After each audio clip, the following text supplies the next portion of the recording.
이 영어가 이제 약호로 돼 있는 이런 것들을 많이 보시게 될 건데 그 중에 제일 처음 나오는 기호입니다. MOC라고 해요. 이 M이 이제 미니멈, 그리고 O가 옥시즌, C가 concentration이라고 해서 최소 산소 농도입니다. 근데 이 최소 농도 뜻이 뭐냐면 가연물이 연소하기 위해서 필요로 하는 최소한의 산소 농도를 MOC라고 하게 되고요. 일단 15%로 봐요. 15%보다 더 떨어지면은 소화가 안 된다, 불이 붙지 않는다, 소화가 된다, 연소가 진행되지 않는다라고 하게 되고, 그래서 일반적인 가연물의 경우 15볼륨% 정도입니다. 사람도 그래요, 인체도 그렇고요. 근데 가연물 종류에 따라서 매우 작은 경우도 있다.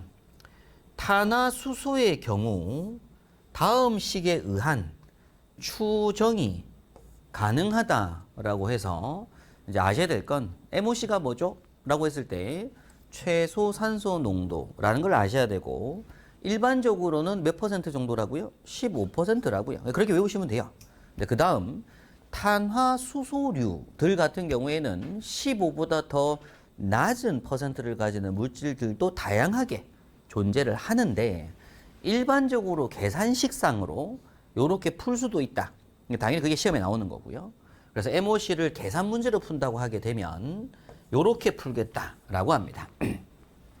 MOC가 뭐죠? 하면은 산소의 몰수 곱하기 연소 하한계 이렇게 풀겠다는 얘기예요. 그럼 여러분께서 이제 아셔야 될 건 요 몇 퍼센트인지를 계산하는 문제가 시험에 나온다고 하면 요걸 알고 요걸 알아야 되잖아요. 그죠? 그럼 두 개를 알면 답 나올 거니까. 그럼 이제 그 중에서 산소의 몰수부터 보도록 하겠습니다. 그럼 시험 문제에 뭐가 나오는 거냐면 에탄의 MOC가 얼마죠? 뭐런 얘기예요. 메탄의 MOC가 얼마죠? 뭐런 문제예요. 그럼 탄화수소류들을 먼저 좀 알아야 되겠죠. 탄화수소라고 하는 게 말 그대로 탄소와 수소의 결합체들을 말합니다. 탄소와 수소의 결합체. 그래서 이 탄화수소에 대한 공부는 아마 다다음 시간대쯤에 하게 될 것 같은데 일단 먼저 말씀드리면 CH4 요걸 메탄이라고 해요. 그리고 C2H6 뭐 쓰실 필요 없어요. 뒤에 교재 나오니까 에탄이라고 불러요. 뭐 C3H8 요걸 프로판이라고 하게 되고 C4H10 이걸 부탄이라고 부릅니다. 보니까 좀 공식처럼 탄소 늘어날 때 수도 같이 막 늘어나죠. 그래서 이게 나중에 공부하겠지만 탄소 하나에 수소가 이렇게 4개 붙어 CH4, 요 C2는 탄소 2개가 이렇게 단일 결합되어 있고 수소가 이렇게 6개 붙어서 C2H6, 요 3개가 단일 결합되어 있으면 요 자리에 이렇게 붙어서 C3H8입니다. 근데 이런 식으로 되는 것들을 탄화수소라고 불러요. 근데 이런 제가 표기법이라든가 이걸 구조식이라고 하는데 이런 것들은 나중에 보도록 하고 그러면 시험 문제 이제 뭐가 나오더라? 메탄의 MOC가 얼마죠? 에탄 MOC가 얼마죠? 이게 시험에 나오는 겁니다. 그러면은 메탄의 MOC를 구하기 위해서는 뭐가 필요한 거예요? 메탄의 산소의 몰수가 필요한 거잖아요. 그죠?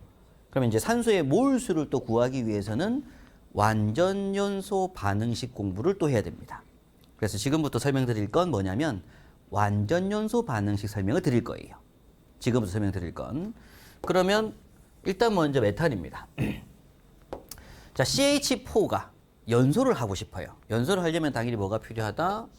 산소가 필요합니다. 근데 기억하실 건 이거예요. 이게 제일 중요한 겁니다. 이게 제일 중요한 거예요. 그래서 원래 화학이라고 하는 개념은 뭐가 중요한 거? 화학은 뭐가 중요하냐면 반응물과 생성물 암기가 끝입니다. 모든 게 중합반응, 치한반응 이런 반응들이 막 있어요. 근데 화학과 학생들이 공부하는 건 전부 다 뭐냐면 반응물이 무엇이고 생성물이 뭔지를 외우는 겁니다. 이거와 이거와 반응하면 얘와 얘가 되지. 이걸 외우는 게 학생 핵심이거든요. 시험에서는요. 그러면 탄화수소와 산소가 결합을 해요. 그럼 무조건 뭐가 나올 수밖에 없다? 이건 CO2하고 H2O가 나올 수밖에